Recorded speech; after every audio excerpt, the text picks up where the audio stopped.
We're going to talk about the Panic of 1873 and the Long Depression of 1873 to 1896. For those of you who are here for the economics, don't worry about the game. I'll save that for later. For those of you who are here for the game, don't worry. I'm saving that for later. But you need to know about the economics so you can know about the game. Let's go into the Panic of 1873. Like many financial panics, it has its roots in overspeculation and loss of liquidity. Let's talk about those terms. Overspeculation is where you have investment in a particular asset, not because you think about the value of that asset and its productive capacity, but because the value of the asset is going up, so you buy some to drive the price up and to sell it to somebody else. That's speculation. You don't care what the asset is. You just like price go up, buy some, price go up more. And I may have been a fool to buy it at the price I did, but if I find a bigger fool to buy it at an even higher price, I make a profit. What do they make? I don't know, don't care. Just buying it and selling it. That's speculation. And over-speculation is where the price is so high that people are doing things like borrowing lots of money to buy lots of that asset in the hopes of selling even more of it to a sucker who has already leveraged himself to buy into that. Buying on margin, things like that, that's over-speculation. And it leads to ruin when somebody asks the question, wait, how much is this really worth? And then whoever bought it at the highest price is now trying to sell it at as close to that price as they can get, so they'll lose money, but they won't lose as much as if it sells at a lower price. And the rule is, in a panic, whoever runs fastest wins. If you can sell it off fastest, you come out okay. If you get to the bank first before everybody else does, you win. The last in line for the bank panic or to sell the stock, they're wiped out. This is also why there are different classes of investors. There are those who will have a privilege because of their position and their stake in a particular market, that if there is a panic, their orders clear first. You have different classes of investors, and it's a real thing. It's because of these panics. The little guy is never in the class of investor that gets to go first. Guaranteed. There are also ways you can get in line at the bank way ahead of anybody else and get your money out of there if it's about to collapse. Again, the little guys don't have access to that. So that's over speculation. Then loss of liquidity. This takes a little more explanation, and I've got Germany in view. I could also put the U.S. in view, because it was in Germany and the United States that we had the loss of liquidity that exacerbated the speculative bubble. Okay, loss of liquidity.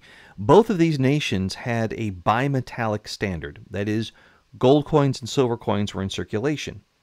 Now, the idea was in bimetallism that you would have enough money if you have gold and silver coins going around to pay for goods and services. That would help the economy. And that there is enough growth in the gold and metal supply as we find new sources of it over time, that as the population and amount of economic activity grows, the amount of money in they kind of grow at the same rate, and we should have enough cash for the economy to do what it needs to do.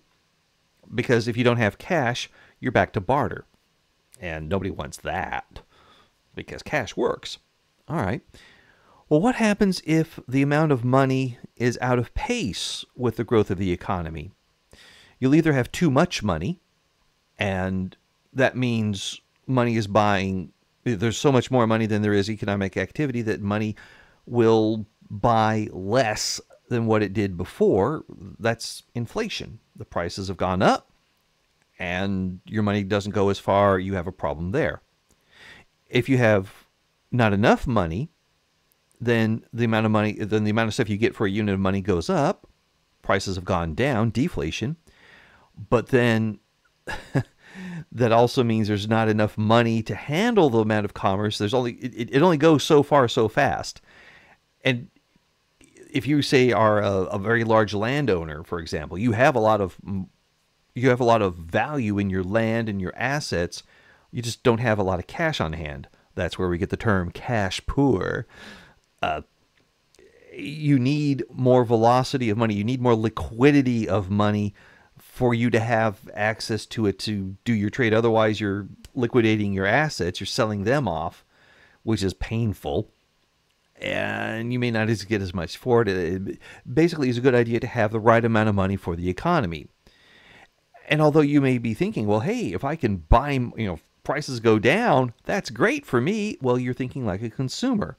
And you're probably thinking if prices go up, that's bad. Well, again, you're thinking as a consumer, because what if you are the seller? Well, if prices go up, I get more money. And if prices go down, that's bad. I get less. You see, there are two parties to every transaction, the buyer and the seller. Always remember that. Never think that something is good because you like it. The other part of your transaction will think it's bad. Always remember, there's always two parties to every transaction. Normative economics is being able to view a transaction from that particular view, but positive economics is looking at the transaction in and of itself and going, okay, this is happening. I'm not going to say it's good or bad. But back to the loss of liquidity. With the removal of silver as something that could be used to make coin with in both Germany and the United States, they had their reasons. Then there were different ones, but by removing it, well, they thought it was going to work out because they thought they had enough gold, but it didn't quite. The U.S. situation was interesting because the way that the way the U.S. Treasury handled bimetallism in the U.S. was they could buy and sell bullion with the public, and members of the public who are in the know were able to arbitrage or take advantage of their position to know that, hey, if the price of silver does this, then we buy lots of silver from the government because we can then melt it down and sell it somewhere else at a higher value, because the price of silver is not in accordance with everybody else in the world. Or the other way around, we buy the silver somewhere else and then we sell it to the government because it's worth more that way. Same thing with gold. But silver, there was just more of it, and it was easier to trade in. Well, in 1873, as the U.S. pulled the silver coins out of circulation, there were a lot of silver traders who were caught with a bunch of silver on hand that they had planned to sell to the government, and now they couldn't. They're left holding the bag. They borrowed heavily, speculation, borrowed heavily to buy all this silver. Now they can't pay the bank what they owe. They go to the bank and say, we can't do that. You can take all the silver. Ha! But the silver is not worth as much as what they borrowed, and the bank's got a bunch of silver on hand. That's not money anymore. They need money because the bank has to also honor deposits and has to be able to meet its own balance requirements. And you wind up with the bank shutting down because a big borrower couldn't pay his debt, and now they got to fold up. And if there were other businesses that were tied to that bank doing good business, but if that bank is out, like, hey guys, sorry, we got to shut down because Mr. Silver over here, then other customers of that bank are left with a liquidity crisis of their own. If they have to borrow money to meet business expenses like payroll or paying invoices, they just need that short-term loan to pay off something so they keep the business going. If they don't have access to that, then they have to say, well, we can't pay our commitments. That is a bankruptcy. That is an interruption in business. And if our creditors or employees don't like it, then we shut our doors. And now we have, when I said shut our doors, that's a way different thing than just laying off a few people and hoping to bring them back in when things are better. Frictional unemployment is where a business says you're fired, or you say I quit, but the job is still there. And there's cyclical unemployment, where there's a layoff. Sorry, guys, the economy's had a downturn. I got to lay some people off. When things are better again, if you still need a job, I'll bring you back. And that's not necessarily an evil thing. If you're running a business, you got to look at your payroll costs. That's one of your biggest expenditures, and go, I can't, if things are slow, I can't afford to keep all these people on. And nobody wants to lose money. They would rather there be a chance that somebody else gets fired than everybody takes a pay cut. So I'll lay somebody off. All right, so that's cyclical unemployment. Seasonal unemployment is just like, it's the ski season, so we hire ski instructors, and when it's not ski season, we don't, because it's the season. That's, we don't care about that as much. But structural unemployment is different from the cyclical and the frictional. Because in both cyclical and frictional, the job is pretty much still there for the better times, or just there in and of itself. But structural means the job is gone because the business has closed its doors. It's not there anymore. And even when things are better, it doesn't open again. And in fact, because it doesn't open again, things take longer to get better, or they may not get better for a very long time. That's a depression. That's where you have you have a normal business cycle, that goes every so many years, but if it goes down and stays down, that's not a cycle. That is a depression. It went low for too long, and that cuts into a lot of people's way of living. In the game, you have increased unrest because of a lower standard of living, and that is in real life what happens. Out of this depression of 1873, we have massive pressure for social reform, for bank reform. Oh, lots of stuff happens as a result of that. But I'm getting ahead of myself because I want to first get to the causes. In both Germany and America, there was speculation on railroads. America also had the speculation on silver, but speculation on railroads. The Germans were speculating on railroads because they had a lot of gold coming in from France, and they go, hey, we have all this money coming in. We can then use this to invest in railroads and really get the economy going. And the shares of railroad stocks were going higher. And then the French suddenly paid off their indemnity in 1873, and the cash flow stopped. And a lot of business ventures that were expecting this to be a regular cash flow kind of thing were caught short. Bam, they fail. And there was a lot of railroads buying in Austria from the Germans. And so the first bank in Europe to fail is actually an Austrian bank.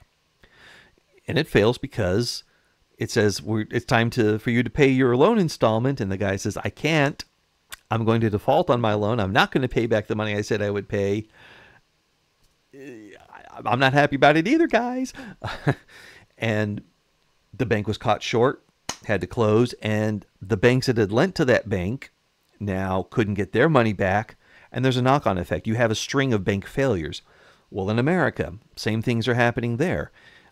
Different reasons. They get silver speculators and railroad speculators. The reason why the railroads go down is because you have these scandals involving railroads, and now people are going, ooh, I don't know about that. And then the prices go down for the shares, and the guys are going, yikes, I got to sell. And they're running to the door to try to sell as fast as they can. And some can't sell fast enough, and they can't pay back their loans. And the banks that they borrowed from are caught short. They close down. The banks that lent to those banks are caught short. They close down, and it's rippling throughout the economy. In America, there's no central bank.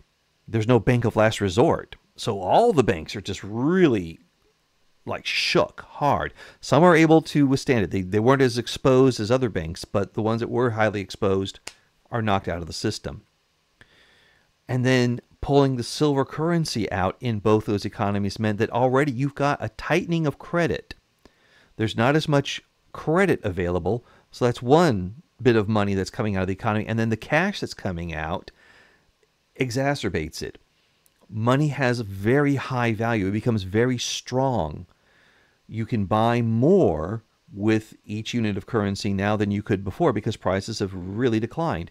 There's a deflation in prices. The money becomes very strong. The interest rates have to go up because there's less money around, and interest rate is the price of money. Always remember that. The interest rate is the price of money. And with this also, because banks are themselves failing, the ones that survive are going, we have got to charge a higher interest rate on our loans because we don't know if they're going to get paid back. There's a higher level of risk involved. And to mitigate that risk, we'll charge a higher interest rate.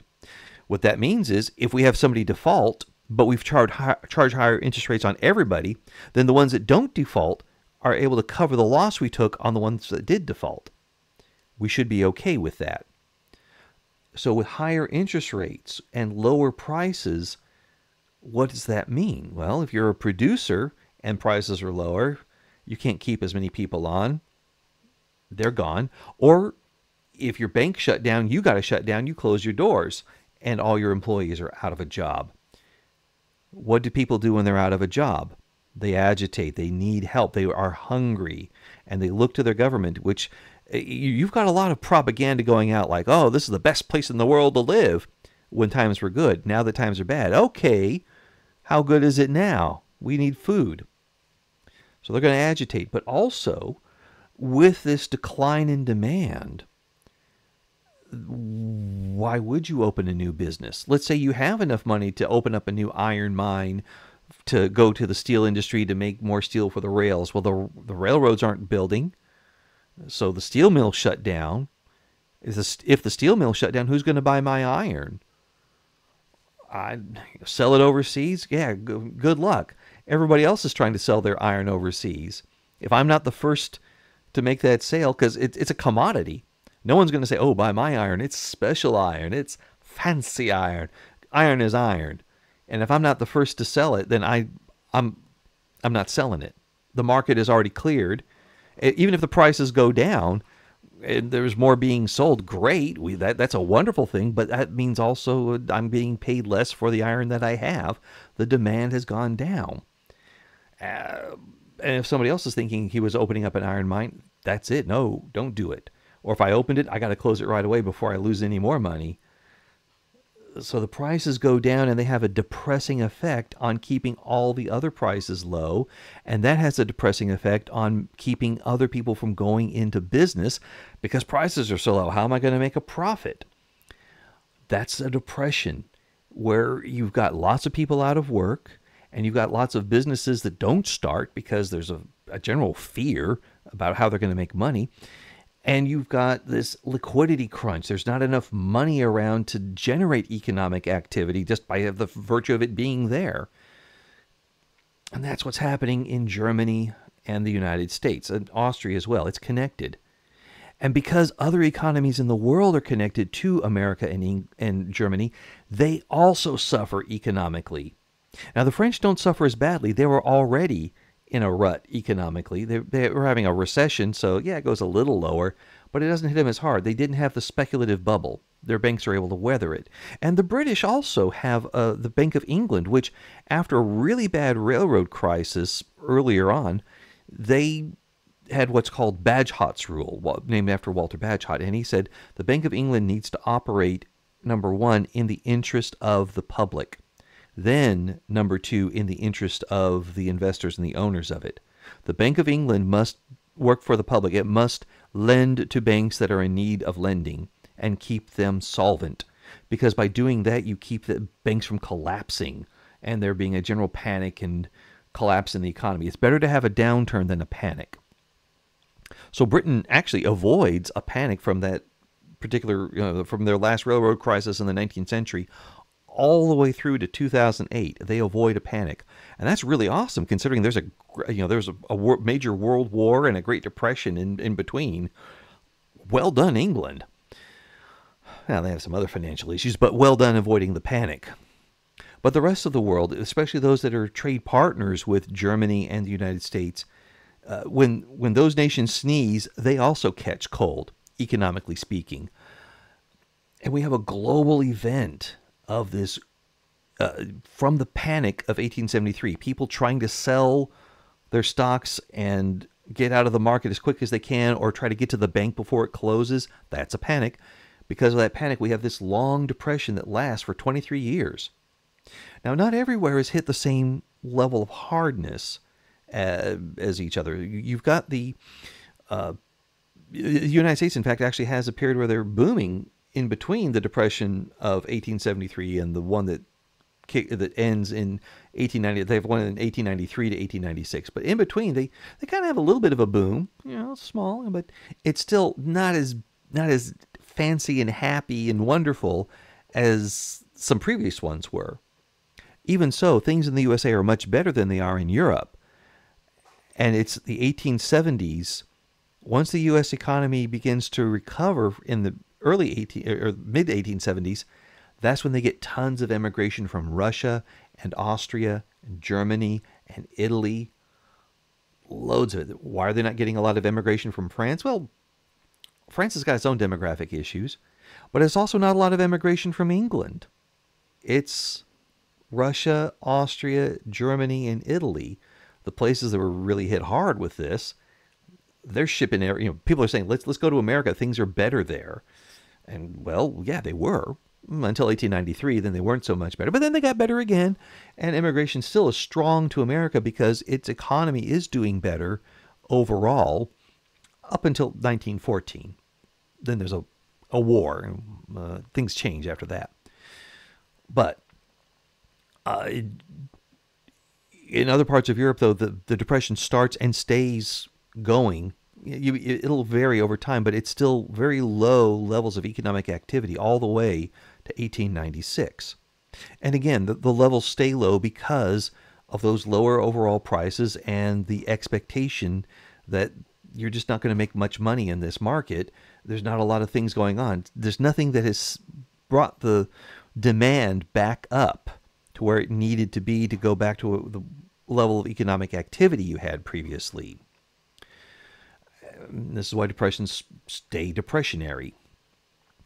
Coming out of this, now here's the change. Here's the interesting changes, and I've mentioned a few of them before, and I'll go into them in greater detail now. Number one, social issues are going to come to the fore.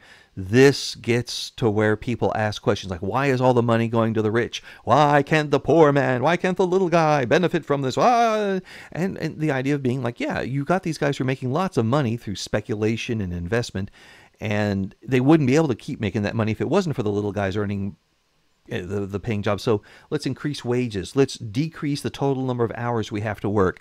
Let's have better insurance packages for health and for unemployment. If you're going to lay somebody off and the times are otherwise good, why not make sure that you cover this guy's, he gave you a lot of his life. Now you give some of it back to him.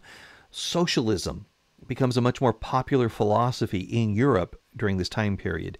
In the United States, there's a violent reaction to it from above. And the United States has the most violent labor history of all of the industrialized nations. Some unindustrialized nations like Russia have an even more violent history when it comes to people saying, let's stick it to the rich. But the U.S. is very violent. The people in power in the U.S. are much more violent in their resistance to socialism than anyone in Europe is. So socialism comes to the fore. But with that also, you've got reforms that are asked for from the wealthy in each of these countries. What happened to the banks? They went under. In places that had a central bank, they would ask the question, can the central bank do more? Can it do more to protect us from these things? What else do we need to do? And they begin to think and experiment about that. And in the United States, there become calls to ask for a central bank. Let's get this thing going to where we have a backstop the way the European nations have. So there's calls for that. There's calls for bank reform. There's calls for the idea of also economists going, hey, what if, hear me out, what if we just raise interest rates slightly when the economy is getting really hot, and then just a slight interest rate will cause it to blunt, and we could potentially avoid the over-speculation. Just by a little bit of a raise of the interest rate, we take a little bit of a dip in the economy, and then we come back out again, and we'll be fine. Some of that thinking, it's a bit advanced for the time period of the 1870s, but this is where the economists, which is an emerging discipline anyway, the economists begin to look around and theorize and experiment. They got to experiment mentally and look at data that they have, because you can't just go to a country and say, hey, could you real quick have a depression? We'd like to take some numbers down. But they have to look at what's going on and say, hey, maybe we could do this. And these ideas are starting to come forward. We have civil change. It's interesting in that, in America, we generally teach economics separately from government, but the two are always combined. Adam Smith always talked about political economy. He saw them as necessary portions of the same system. And that is what we have here, a political economy. Coming out of these panics and depressions come calls for reform of the financial system, reforms of the way we do business, and reforms of how we treat workers who are always caught on the short end of these big panics and collapses. All right. Well, that's a lot of the economics. I'm going to do some more economics here, but now I'm going to start talking about it in game terms. So if you're not a gamer, bear with me. You might get interested in this game. And if you are a gamer, well, here we go. Here's the payoff. All right. In this particular setup here, we're simulating the entire century from 1836 to 1936, and I am now in the year 1873. And yes, the world does not look like the world of our 1873. America didn't get the Oregon Territory. Brazil is a puppet of France. England has absorbed India. It's not quite the same, but it may not. It may not be exactly what it is, but it rhymes. So let me get the map set of the right thing here, and we'll go into it. If I look at my French Empire and the GDP here, we see a line going up, but we see a change in the character of that increase right around here. The slope has shifted at a higher rate. This economy is not just getting hot, it's potentially overheating. And if we take a look at the British economy, we see a huge jump when they absorb India, and then it goes up after that. This is a big change in the economy, and a big change can lead to speculation and over-speculation, and what could potentially have been the greatest test for the Bank of England trying to absorb India. Historically, it was run by the British East India Company, and then that became the Raj, but it was a separate government entity that worked like that. Now that it's all brought into the same currency zone as Great Britain, Scotland, and Ireland, and all that, well, that's a big deal. And that leaves them vulnerable. Could they have survived? That's a great question there. And if we look at America, well, we can take a look at their GDP, and we see, yes, here it is, the Civil War. And actually, seeing their ups and downs, it looks a lot more cyclical than the French one. And then they recover, and you look at the recovery right around here is where they get back to where they were at the start of the Civil War. And then it takes off, and that slope is much higher than it was in their recovery here. They're coming out of a depression, heading into a speculative time. As when things get good like that, people begin to not just invest for the sake of getting more money from a solid investment. They look to invest for speculative reasons. So we've got the groundwork laid here. Even in Germany, we can take a look at their GDP. And although this is still the North German Federation, they have not yet formed Germany itself. You can see that they had a period where they formed the North. This is Prussia. Then they formed the North German Federation. And then there's a bit of a civil war that they had in this game. And then they're recovering, but they're leveling off. So they're not as exposed. There's not as much speculation there. And you wonder, why are they leveling off? They formed North Germany. Well, I'll tell you, they've been buying military. In this game about 11 years ago, their military score was half of what this is, because their military was half of what this is. They are trying to catch up to where I am. I've had to have a lot of military spending too, but I digress on that. If we take a look at the key economies of America, England, and France, we see some big changes going on that could indicate conditions that are ripe for a speculative panic and then a follow-on banking crisis. So how should that be simulated in this game here? Well, the stock markets themselves are not part of the game, and I don't think they should be. There's no way that you could have your computer constantly keep up with all the things, all the weird stuff that happens in the stock market and the animal spirits that are in there. It's just not really a good thing to do. We've tried to simulate them. We could put in data that we have from the real world, but they will have no correlation to what's actually happening in the simulation as it diverges from history. So instead, we can just say, we'll just abstract it. There are stock markets, and there are people who will speculate when the economy is booming. We don't have to simulate the money supply either. Again, that can exist outside of the game and be a function of the prices of things and whatever. But we can simulate the impact of financial changes within the game. So what should be going on? Well, number one, let's say we have an economy that is going up at a pretty good clip. That would indicate its potential candidate for a crash.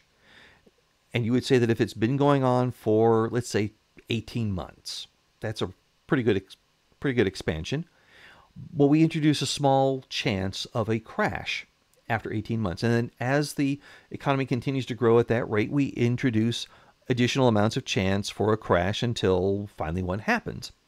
Or if the economy has been going hot but then levels off and maybe dips, clear the counter, we've had a natural recession, things are fine. It can go back again, but it would mean that somehow the speculation never grabbed hold. We never got into a fever pitch. There were speculators. There's always going to be speculators, but it wasn't widespread speculation. It's not going to be bank failure level speculation if you have a natural leveling off and dip. And then we go on from there. So that's why I'm saying the German group here, because of their, it went up and then leveled off, they're not really at risk for speculation. France, England, and America are. Okay, so let's say now the crash happens. What should be the impact as simulated here? Okay, well, we could say drop prices, drop all the prices. But then if the prices don't drop everywhere, then producers are going to say, all right, we'll just ship it overseas, get a higher price, it'll stabilize after a few months, and then we're back in business the way we used to be. Maybe a little bit less, but we'll be fine. No. We've got to have something that would actually simulate what the crash actually did, and that was to not just drop prices, but to also drop demand. I've got an idea with that. The drop in demand would be take a look at all the businesses you have and simply reduce the amount that they demand for inputs if they're a final good business. Now, if it's a raw material extractor, they're going to make whatever they have before. So grain, iron, coal, sulfur, that stuff, they're going to make as much as they had before. But a steel factory, a engine factory, a shipyard, they're going to, let's say, where they produce half of what they did before, and as a result, they also demand half the inputs that they did before. Now, obviously, we're not going to be able to say that, this factory is closing down, that one isn't. What we can just say overall, if we just look at the steel industry in general, we have this decline in output and decline in associated demand. And it's the same as if every factory makes half of what they did before, or if some of the factories are making 100% and others are completely out. It's the same net effect. And that's something you do when you make a game or a simulation. You don't necessarily get down to the finest detail. You just say, well, if we can abstract something that has the same feel to it, that's good enough. That's good enough. Let's use that and go forward. So if we just drop the output by half, then this steel factory that now has half of its output also has half of its inputs, and the iron mine that's making at this level, when the steel was demanding this much iron, then great, the market cleared and he was able to sell all his iron. Now, if he's demanding half that amount, the market clears and he's still got a bunch of iron left over. And if we also say that when you have a crash in your economy, any other economy that is in your customs union or that you have a trade deal with is basically at a higher risk of having its crash. And when it has its crash now, all your trade partners, they're crashing out. That excess iron that you have that you're trying to sell within your trade sphere, nobody wants to buy it. You've got to go outside. And, times are hard everywhere, aren't they, though? You can't sell it everywhere. And then those producers of the initial goods, those natural resources, they get a drop in their output, and you have more people out of work. Now, the game already simulates that if people have a drop in their standard of living, they become more radical and will begin to demand more things. That's great. What they need to also demand are protectionist measures and interventionist measures, because they saw free trade and laissez-faire business structures as what led to these crashes, that led to poverty for the general person and too many riches for the wealthy. So a nation that has a free trade policy going into something like this is now going to go protectionist, and that definitely happened all across Europe. Protectionism became the thing as a result of 1873. Even in France, where they did not have as bad a hit as the other nations, they still embraced protectionist policies. They still looked to get rid of laissez-faire and put government restrictions. Now, they weren't doing a command economy, but an interventionist one, Let the government tweak with things, because there's a chance that they'll do what's right for the people, not necessarily what's right for the business owner, but for the people in general. The U.S. also has these same pressures. Now, it rides them out in a different way. Again, I said they're more violent, but still have something like that where interest groups begin demanding a change in the laws. That can come out as a result of this. And again, when you build it into that event, make it a journal entry or something, but you've got a panic and a crisis, these things will emerge, that you'll have more pressure for these things to come forward. Then, over a course of years, either you find a way to get things back to where they should be on your own, and by doing certain things, you're able to get the economy back up because of intervention, or just as you are rolling the dice as the economy streaks upward, if the economy is down and stays down after about 18 months, or let's say 12, recessions tend to not last as long as the booms. It's just a weird thing like that. But still, starting after 12 months, you could begin rolling a dice that says, okay, have a chance that it just starts to recover on its own. And we can ease off of these malices on production. It should be a gradual thing. Yes, we apply it suddenly because you do have a crash. And coming back out, you never have a like, whoa, it comes right back. It should be a slow thing that as you have these chances are, then it reduces the risk, or reduces the amount there. And if the economy is just coming up on its own anyway, then start removing those malices naturally as a result of natural economic output. So that way, over a long period of time, you can come out of this. If we want to simulate a deep depression, well, we just have different journal entries like, hey, this country is having a regular depression, but yours is having a deep depression. So this one can come out faster than yours just because, the malices to drop production are lower in theirs.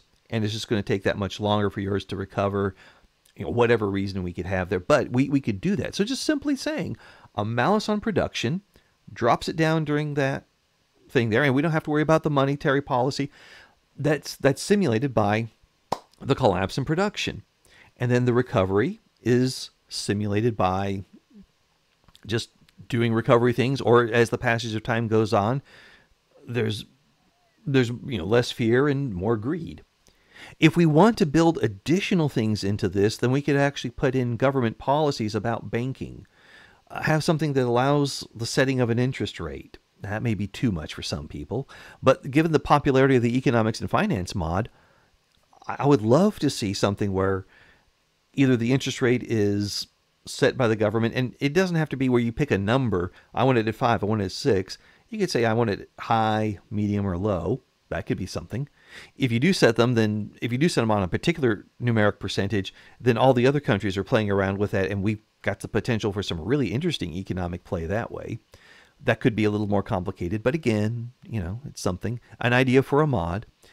But still having that interest rate having an impact on your economy's ability to expand or contract. That if you have a very high interest rate, you're going to may have that impact construction. As your interest rates go up, it's reducing the amount of construction you can have in your construction pool. If interest rates go down, then you get more construction. You get a bonus there because, again, the lending. But if you have a bonus on construction, you're overheating your economy, you're going to have a crash. You see, it should have that. If you have laissez-faire, if you have free trade, your economy booms, but you increase the chance that you have a crash because of too quick growth. That could be something there.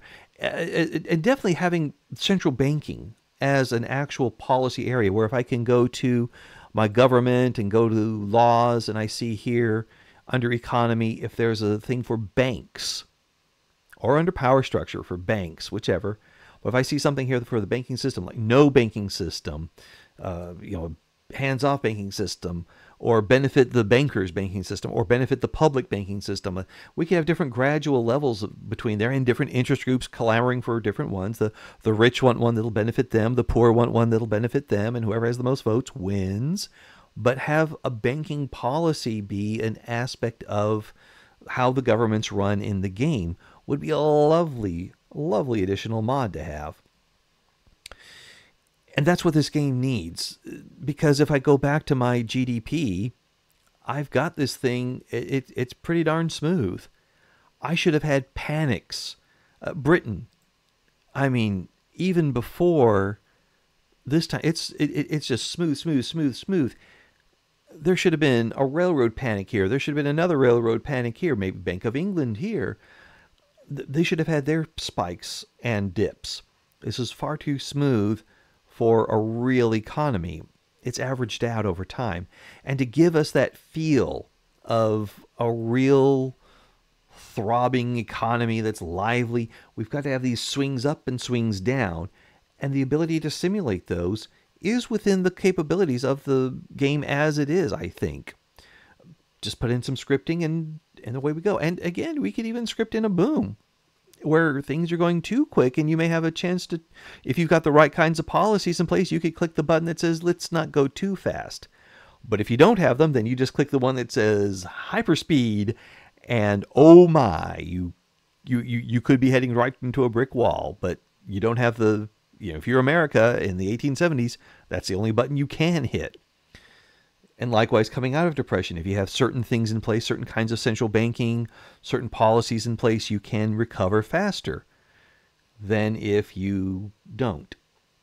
As far as Keynesian spending goes, that's for the end of the end game. You're looking at the period of the 1930s is when he came up with his ideas about how to deal with this depression through additional government spending. Lots of additional government spending, deficit spending to do that. And it's just so late in the game, we may not need to do it. But it would be really cool to have a huge Great Depression kick off right at the end and suddenly, you know it's going to happen. And you can't really prepare for it except by building, just hoping. And that'd be great to have. But anyway, panics, depressions, recoveries, business cycles, there's a way to mod those out just by putting in a chance that happens, that increases or decreases over time, put in a malus that drops on production, something that boosts construction, that puts a malus on construction could also simulate these things, and having more policies in place. If you are a modder or know a modder for Victoria 3, have them get in touch with me on my Discord server. But make sure you like, comment, and subscribe. Good heavens, I've been going on for 42 minutes. If you're still here, you like this video, you make a comment saying, I like this video, because that helps me out to make more of these. If you're here right now and you want more of these, then please, by jingo, do those very things. But even more important, if you're a modder or know a modder and you want to do something like this, get in touch with me on my Discord server. Let's start a conversation about what needs to be done for this, because I think that would add a huge, beautiful amount of flavor to the game, the economic cycles. I hope you've enjoyed this about the Panic of 1873 and the Long Depression. That you like, comment, and subscribe, and I'll see you in the next one. Good heavens, 43 minutes. That's insane. And yet I'm having fun doing it because I'm an economist. Hey, who's going to yank my microphone away from me anyway? Because I control the button, right? I mean, it's not like I'm going to just suddenly cut myself off in the middle of